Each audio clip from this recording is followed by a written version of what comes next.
He dumped me for another woman. Didn't appreciate my feelings even though I loved him very much.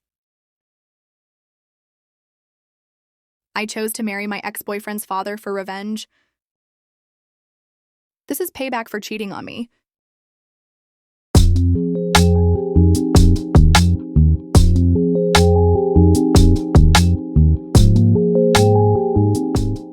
Three months after that impulsive morning proposal, Arthur Middleton kept his promise. The wedding was not a grand affair with hundreds of guests. Instead, Arthur chose a private villa perched on a cliff, with the endless blue sea as its witness. Only a handful of his closest business associates and legal advisors were present. This wasn't a party. It was a proclamation. Scarlett had succeeded in marrying the father of the ex-boyfriend, who had dumped her for another woman. To be honest, Scarlett never thought her revenge plot would succeed. Considering her ex's father, Arthur was a shrewd businessman, but she had managed to capture his heart. Scarlett had ruined her ex-boyfriend's wedding day by sleeping with his father. Now today was her wedding day to that very man. Scarlett had a plan for her revenge on Alex. She would destroy his relationship with his wife, just as he had destroyed her when he cast her aside. Scarlett stood before Arthur, wearing a simple ivory silk gown that cost enough to buy an apartment. She didn't feel the nervous flutter of a bride. What she felt was the calm of a general accepting the keys to a conquered fortress. As Arthur recited his vows, his voice steady and full of adoration, Scarlett simply smiled and recited the vows she had memorized, her words sounding sincere to everyone but herself. As Arthur slipped a diamond ring, far larger than the previous one, onto her finger, Scarlett stared at its sparkle. This was no longer just a trophy. It was a crown. She was now Mrs. Middleton, the queen of the kingdom she had just conquered. Far from the clifftop luxury in a cramped, stuffy apartment in a forgotten corner of the city, Alex Middleton stared blankly at his phone screen. A popular gossip site displayed a photo of his father smiling happily, embracing a woman in a wedding gown. The woman's face, Scarlett's face, looked so serene and powerful. Tycoon Arthur Middleton marries for the third time to a mysterious woman. Alex laughed, but the sound that came out was more like a horse, subdued mysterious. They called Scarlett mysterious. She was more than that. She was a devil in a silk dress. The anger that had been burning inside him slowly died down, leaving behind the cold ashes of despair. Over the last 3 months, his life had fallen to pieces. His credit cards were completely blocked. His old apartment was repossessed. Jessica, his wife, had become another source of pressure. Every day was filled with arguments, with insults about how Alex could no longer provide the lifestyle he had promised her. "I didn't marry you to live like this, Alex," became the sentence he heard every morning. He was now living off the remnants of his rapidly dwindling savings. The pile of bills on his desk grew higher, and the knocks from the apartment manager demanding rent became more frequent. He looked at his reflection in the dark phone screen. His face was gaunt, the bags under his eyes were dark, and his clothes were wrinkled.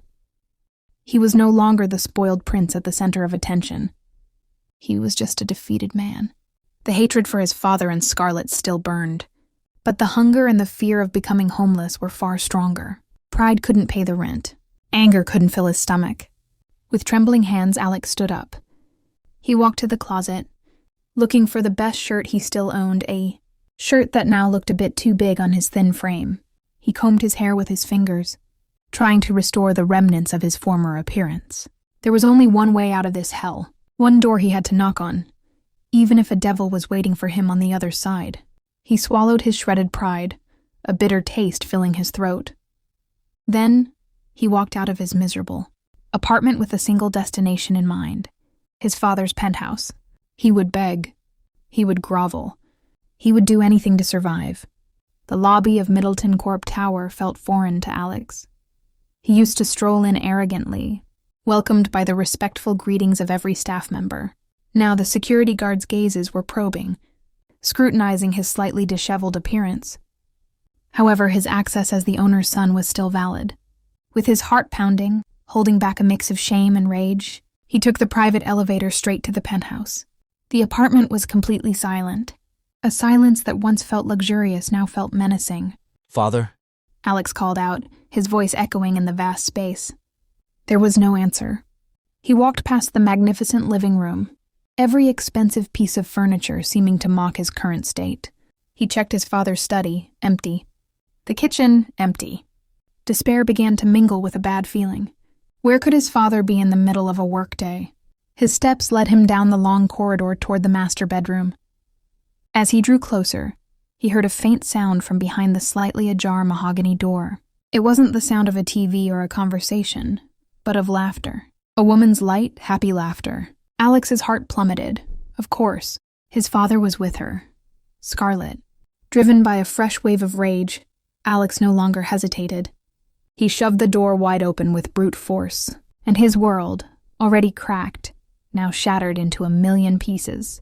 The scene before him was a tableau of his own personal hell. On the sprawling bed, set against a giant window showcasing the city skyline, his father, Arthur, was intimately entangled with Scarlett. They both looked so relaxed, so comfortable, laughing as if they didn't have a care in the world. Arthur was the first to notice Alex, his expression shifting from relaxed to shocked, then to cold fury.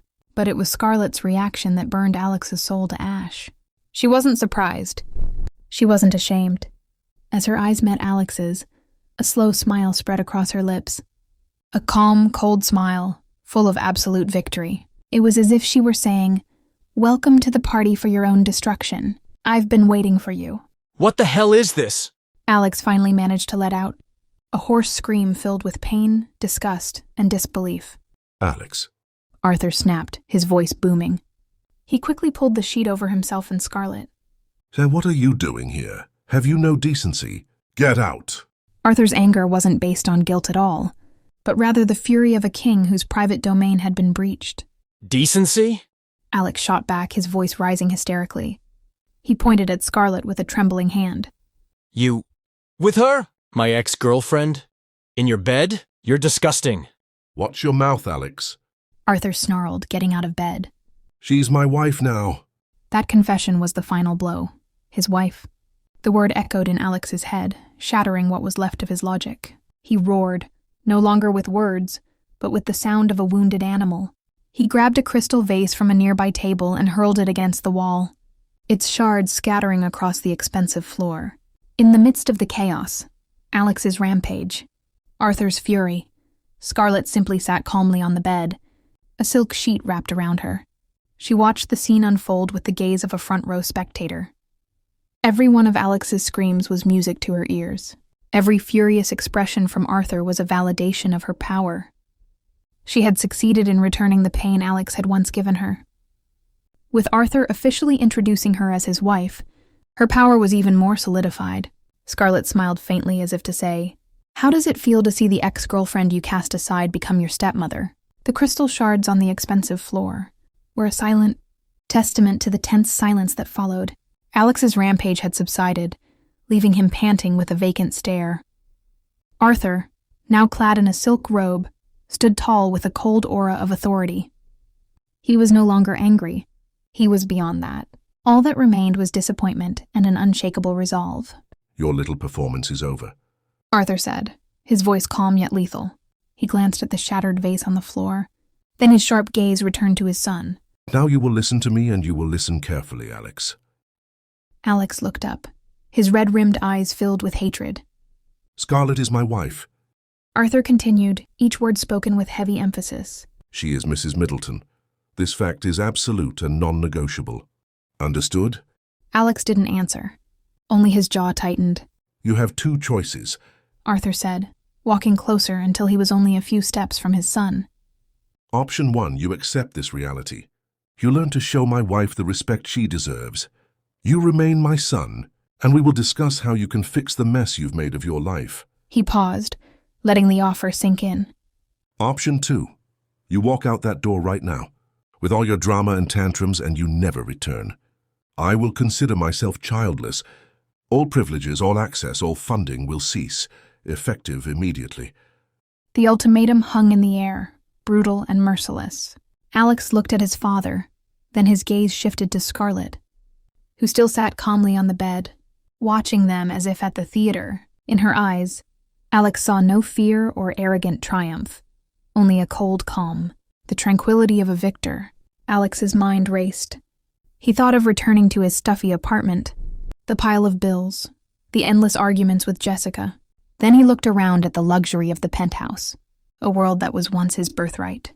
The hatred he felt for them both was searing, but the fear of losing everything was a much colder, sharper pain. He had lost. He knew it. Slowly, Alex's tense shoulders slumped. He didn't say a word, but his defeat was clear in his eyes, which now refused to make contact. Arthur saw it and gave a curt nod. The decision had been made. He then turned to Scarlett, extending his hand. Scarlett took it and rose from the bed. Arthur's silk robe now fitting her perfectly, he led her to stand by his side, facing Alex together. Very well, then.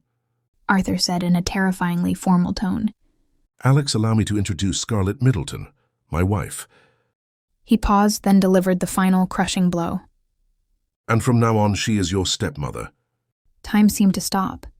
Alex stared at the woman who had once been in his bed, the woman he had discarded, who now stood beside his father as the new matriarch of his life.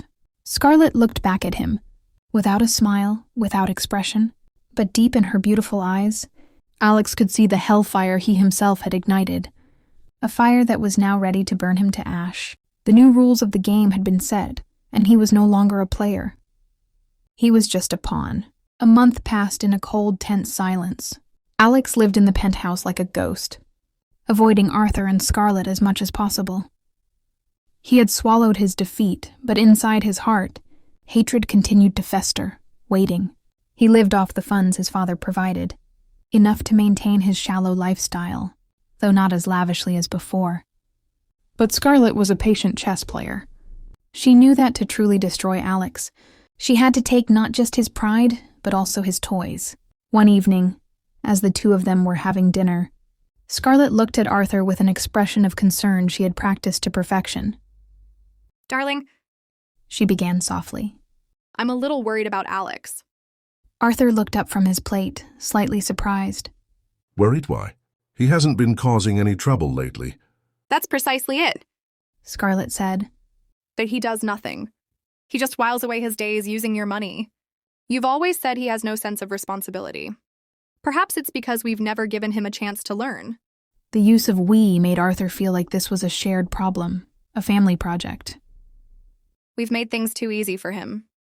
Scarlett continued, her voice full of feigned wisdom. What if we try a new approach? Not to punish him, but to build his character. A structured monthly budget.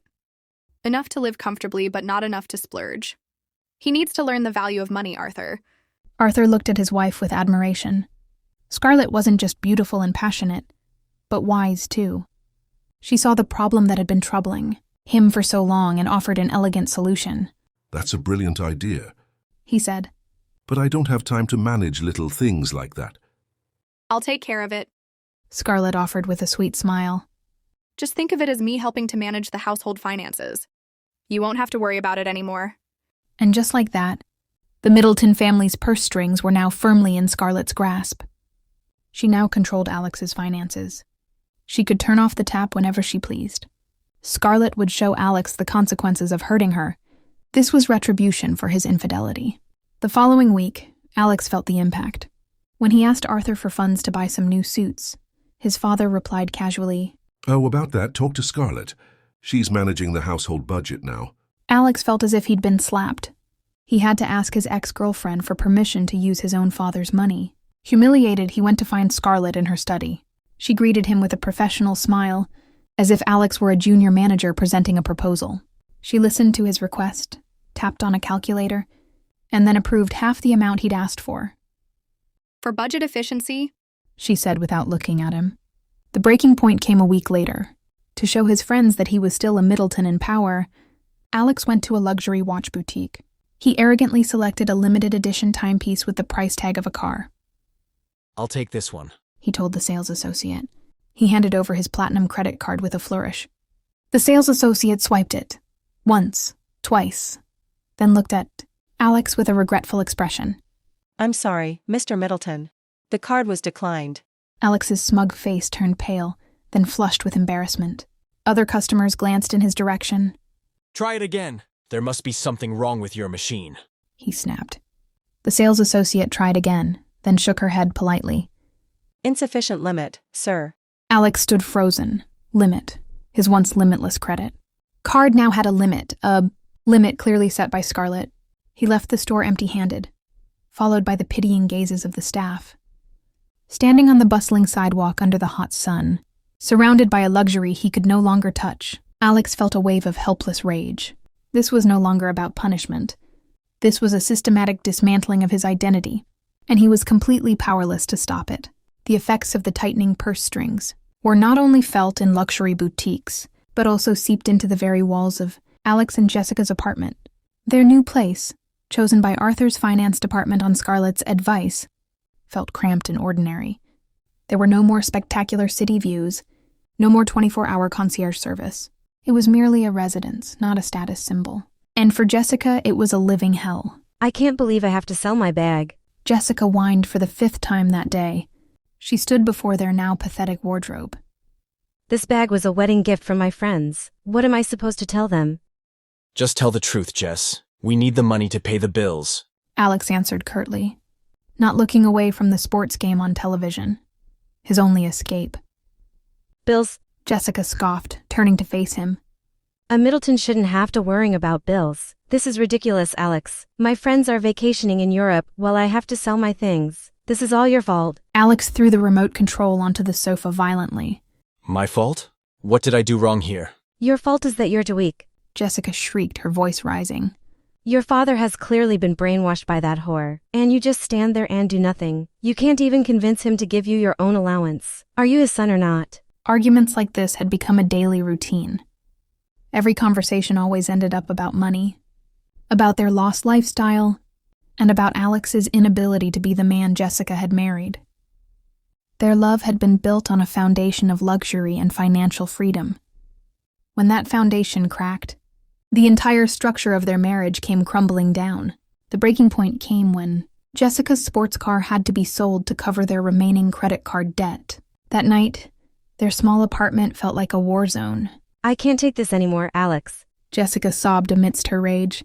I didn't marry you to live like this. I married Alexander Middleton, son of Arthur Middleton, not some loser who can't even pay for his wife's manicure. Then what am I supposed to do?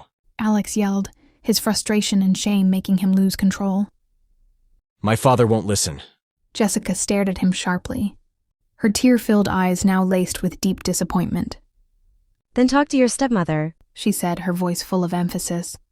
Humble yourself, beg her. Do whatever a man has to do to provide for his family. Or have you really lost all your self-respect? Those words hit Alex harder than any slap. He was being called weak and prideless by his own wife, all because of his powerlessness in the face of the woman who had destroyed his life. That night, Alex slept on the sofa, not because he was kicked out, but because he couldn't bear to look at his wife's disappointed face any longer.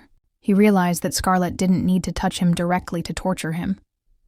She just had to sit quietly on her throne and let the poison she had spread do its own work, corrupting everything Alex held dear from the inside out.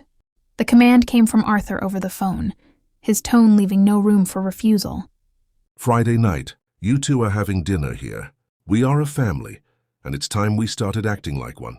To Alex, the invitation felt like a summons to his own execution. But refusing meant admitting total defeat and risking what was left of his dwindling financial access. With heavy hearts, he and Jessica arrived at the penthouse on Friday, wearing stiff fake smiles. They were greeted by Scarlett, who looked stunning that evening in a simple yet expensive dress. She was the perfect embodiment of a hostess, greeting them warmly as if there were no bitter history between them. Arthur, by her side, looked genuinely happy, blind to the hatred that vibrated in the air. Dinner was served at a long dining table overlooking the city lights. However, none of them enjoyed the lavish meal. The atmosphere was so tense it could be cut with a knife. Alex's torment began with the appetizer. He was forced to watch as his father pulled out Scarlett's chair. How his father laughed heartily at every little joke Scarlett made. How his father's hand constantly found its way to affectionately touch Scarlett's hand or back. Each tender gesture was a fresh cut on Alex's unhealed wound. He could only look down, stabbing at his food with a fork, his jaw tight with suppressed rage. Across the table, Jessica was enduring her own suffering. She had come hoping to use her charm to win over her father-in-law.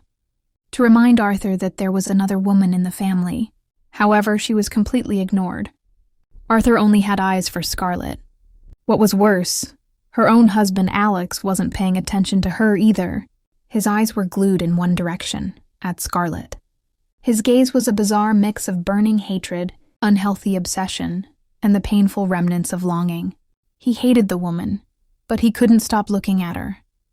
Jessica felt humiliated and utterly alone in the midst of her own family. The tipping point arrived when dessert was served, a slice of tiramisu with chocolate sauce. Arthur took a small bite with his spoon. Then, in an incredibly intimate gesture, fed it to Scarlett's lips. You have to try this, darling. It's so sweet, just like you. Scarlett let out a small laugh and accepted the bite. Watching the scene, something inside Jessica finally snapped. She put down her spoon with a loud clatter against the plate. Everyone turned to her. Alex. Jessica hissed, her voice low yet full of venom. She wasn't looking at Arthur or Scarlett, only at her husband. Could you possibly stop staring at her as if she's the only dessert in the room? A total, deafening silence immediately fell over the table. Arthur looked at Jessica with shock, which then turned to annoyance that his perfect evening had been ruined. Alex was aghast, his face flushing with shame and anger at the same time. In the midst of the chaos she had just created, Jessica glared sharply at her helpless husband. And Scarlett? She simply lifted her napkin, dabbed the corner of her lips with an elegant motion, and observed the scene before her with barely concealed satisfaction. Her plan was working perfectly. She didn't even have to do anything. Her pawns were now destroying each other. Afternoon sunlight glinted off the storefronts of luxury boutiques in an upscale shopping mall. Scarlett stepped out of one, followed by a shop assistant carrying several large shopping bags filled with the latest dresses and shoes. She was no longer shopping with money from selling her grandmother's jewelry. She was doing it with a black credit card bearing the name Scarlett Middleton. Every swipe of the card felt like a small victory. She was enjoying a cup of tea in a lobby cafe when her phone rang. It was Arthur. Where are you, darling? Arthur asked, his voice cheerful. Just enjoying my day, Scarlett replied casually. Good. Try coming out to the main lobby. I have something for you. Curious, Scarlett walked towards the magnificent main lobby. And there, in the private drop-off area, a gleaming, brand-new white Mercedes sedan was parked, adorned with a giant red ribbon on its hood. Arthur stood beside it, smiling broadly. Just a small gift. Arthur said as Scarlett approached in amazement. I don't want my wife to have to bother with calling a taxi. Scarlett laughed and hugged Arthur. She looked at her new car, then at her reflection in its polished window. She saw a woman who had everything. Meanwhile, on the other side of the city, inside a cold and imposing office building, Alex Middleton sat in an uncomfortable waiting room chair. He was outside his father's office, a place he once could enter as he pleased. Now, he had to make an appointment and wait like everyone else. The secretary looked at him with a pitying gaze that made Alex want to punch a wall. After 15 minutes that felt like an eternity, he was permitted to enter. Arthur was sitting behind his desk, looking busy with a pile of documents. He didn't tell Alex to sit down. What is it, Alex? I don't have much time. Arthur said without preamble. Alex swallowed, pushing aside what was left of his tattered pride. Dad, I need help. My rent is due, and Jessica, she keeps threatening to leave. The budget you gave me isn't enough, Ma. His voice was pleading, the voice of a loser. Arthur stopped writing. He raised his head, looking at his son with a calm, unreadable expression, as if he were evaluating a poor financial report. Alex, He said in a tone of feigned patience. the purpose of that budget is for you to learn to manage your own finances. If it's not enough, it means you need to cut your expenses, not ask for more. But it's not fair. Alex protested, his voice starting to rise. You bought her a new car. I saw it on her friend's post. Meanwhile, I, your own son, have to beg to pay my rent. Arthur leaned back in his chair and folded his arms. His face remained calm. What I give to my wife is my business. It has nothing to do with your learning process. He looked straight into his son's desperate eyes, then delivered the final blow. I understand this is difficult, but Scarlett and I have agreed that this is the best way for you to learn to be an independent man. So sorry. The answer is no. The final wall of Alex's hope crumbled. It wasn't just his father rejecting him. This was a joint decision, a decision made by his father and the woman who was destroying him. He wasn't fighting his father. He was fighting an unbeatable alliance. He could only stand there, in the middle of his father's magnificent office, feeling smaller and poorer than ever before, utterly defeated. The slam of the apartment door, shut by Jessica hours ago, still echoed in Alex's ears. I'm done. She had screamed, dragging a suitcase behind her. I'm not going down with you. Alex hadn't tried to stop her. He just sat in a stupor on the worn-out sofa, surrounded by silence and chaos. A half-empty bottle of cheap whiskey lay on the table. He had lost his wife, his wealth, his status, and most importantly, his pride. There was nothing left. The anger that had fueled him for so long was spent, leaving behind a cold, terrifying void. He had tried everything, getting angry, rebelling, begging his father, and everything had failed. There was only one last path he hadn't taken, a path so humiliating it made him sick to his stomach, begging Scarlett. With the last of his strength, he stood up. He knew from the schedule he once had memorized that Arthur had an out-of-town board, meeting until the evening. This was his only chance to find Scarlett alone. His journey to the penthouse felt like a death row inmate's pilgrimage. He no longer felt anger, only resignation. He entered the magnificent apartment and found her there. Scarlett was sitting leisurely on one of the luxurious sofas near the giant window, reading a book. She looked so calm, so elegant, so powerful in the middle of her palace. She was the queen, and Alex was the beggar who had come before her. Hearing his footsteps, Scarlett slowly lowered her book. She looked at Alex without surprise, as if she had been expecting him. Her expression was calm, her eyes cold and probing, like a scientist observing a rare specimen. Alex opened his mouth to speak, but no words came out. All the pride and arrogance that had once defined him had been stripped away, leaving only a broken man. And there, on the cold marble floor under the gaze of the woman he had once cast aside, Alex Middleton finally broke. His knees gave out and he fell to them. It wasn't a dramatic gesture, but a total collapse. The sobs he had held back for months finally erupted, a raw, pathetic cry from a man who had lost everything. Scarlett. He choked out between ragged breaths. I'm sorry. He looked up, his face wet with sincere tears and regret. I was wrong. I was a monster. I was blind. I threw you away. I hurt you in the worst possible way, and I never once thought to apologize. He crawled a few inches closer, like a worshiper approaching an altar. His gaze was filled with a desperate plea. I know I don't deserve it. He continued, his voice now just a trembling whisper. But I'm begging you. Forgive me. I'll do anything to fix it. Anything. He looked straight into Scarlett's still calm eyes, staking his very last remnant of hope on a single question. Please give me a second chance. Scarlett was suddenly reminded of the sweet memories of her time with Alex. He used to be a sweet man who often gave her expensive gifts, but after being with him for a while, she found evidence of his cheating several times, though she always pushed it aside. Scarlett had wanted to keep believing that Alex was a faithful man. But it turned out Alex was just a spoiled man-child who had inherited his father's wealth and had a hobby of womanizing. The breaking point was when Alex kicked Scarlett out of the apartment without any guilt or apology, just so his mistress, Jessica, could move in and take her place. The relentless pain she had constantly felt forged her resolve for revenge. Now, seeing Alex begging before her, Scarlett knew she had successfully returned every ounce of that pain. Scarlett let Alex's pleading words hang in the silent air. She let the man who was once the center of her world kneel at her feet.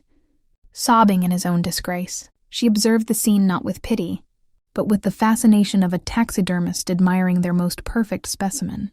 After the silence had become sufficiently torturous, she slowly rose from the sofa. Her movements were graceful and effortless. She didn't walk toward Alex. Instead, she walked to the giant window, turning her back on him, and gazed out at the cityscape below. The gesture was a statement. Alex wasn't even important enough to command her full attention. You know, Alex... Scarlett finally spoke, her voice calm and clear, bouncing off the window pane. There is a part of me, a very small and long-wounded part, that always wanted to hear those words from you. A small, desperate spark of hope ignited in Alex's eyes. Scarlett slowly turned, looking down at the man still kneeling on the marble floor. But I'm not a fool. She continued, her tone now turning ice cold. You didn't come here because you regret hurting me. You came here because your world has crumbled and you want me to fix it for you. You're begging not out of love, but out of bankruptcy. You are just as selfish as the day you left me. She stepped closer, each step slow and deliberate, until she was towering over him. She crouched down slightly, bringing her eyes level with his tear-streaked ones, a posture of pure dominance. So let me answer your question. She whispered, her voice now intimate and lethal. Why should I go back to you and accept the leftovers of a broken man? She smiled faintly, the cruelest smile of all. I already have someone so much bigger than you. She paused, letting the words sink in before delivering her final blow. Bigger in every aspect. Alex's face froze. The last glimmer of hope in his eyes died, replaced by horror and utter humiliation. He understood her meaning. Scarlett rose to her full height, smoothing out her dress as if she had just brushed off some dust. For her, this conversation was over. She had won the war, and this was her victory speech. She looked down at the still frozen Alex on the floor one last time. No longer as an ex-boyfriend or an enemy, but as an insignificant footnote in her life story.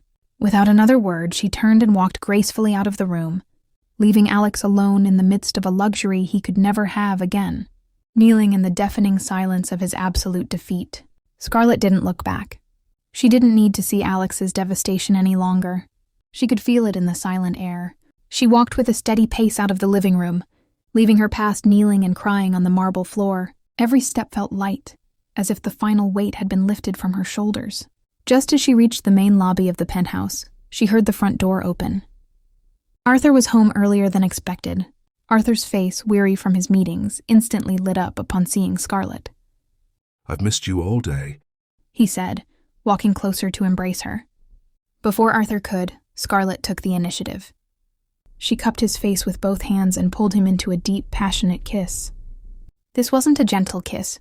It was wild, possessive, and triumphant. A queen's kiss for her king. Arthur, surprised and thrilled, returned it with equal enthusiasm. From the corner of the room, Alex, who had just managed to shakily get to his feet, saw the scene. It was the final blow that shattered the last remnants of his soul. It wasn't just Scarlett's words, but this undeniable, visual proof. The woman he had discarded now held complete control over the man who was his life source. As their kiss continued, Scarlett's eyes slowly opened. Over Arthur's shoulder, her gaze met Alex's empty, broken one. Scarlett showed no expression. She just stared at him, a cold gaze that sealed her absolute victory. Before she closed her eyes again, sinking back into her husband's embrace, Arthur finally broke the kiss, slightly breathless. Wow, what kind of welcome is this? He joked, utterly happy. Only then did he notice his son's presence across the room. His happy expression soured. Alex, what are you doing? Shh, Scarlett interrupted softly, placing a single finger on Arthur's lips. Don't let anything ruin our night. She took Arthur's hand and led him. Not towards Alex, but in the opposite direction, towards the terrace overlooking the city. She didn't glance back at all. Alex, with all his suffering and regret, had now been reduced to nothing, more than an unimportant piece of furniture in their home. That night, standing on the terrace with Arthur's arms around her, Scarlett gazed at the twinkling city lights spread out below her like a sea of jewels. She used to be one of those insignificant little dots down there. Now she was at the very top, observing it all from her throne. They say revenge is a dish best served cold. They were wrong. The most delicious revenge is a dish you savor every single day, at your luxurious dining table, inside your magnificent palace, beside the king who adores you. Scarlett had been through hell, and now she had built her own heaven upon its ashes. And it felt absolutely magnificent to marry the father of your ex who cheated on and discarded you for another woman, to succeed in returning the pain your ex gave you, to take over the life source of the man who cheated on you repeatedly. Don't be afraid to be the villain to the one who hurt you. Give back the pain they gave. Make them realize who it is they wounded. Don't let anyone trample on your self-worth. Don't let anyone feel happiness at your expense. You are valuable, You do not deserve to be treated poorly.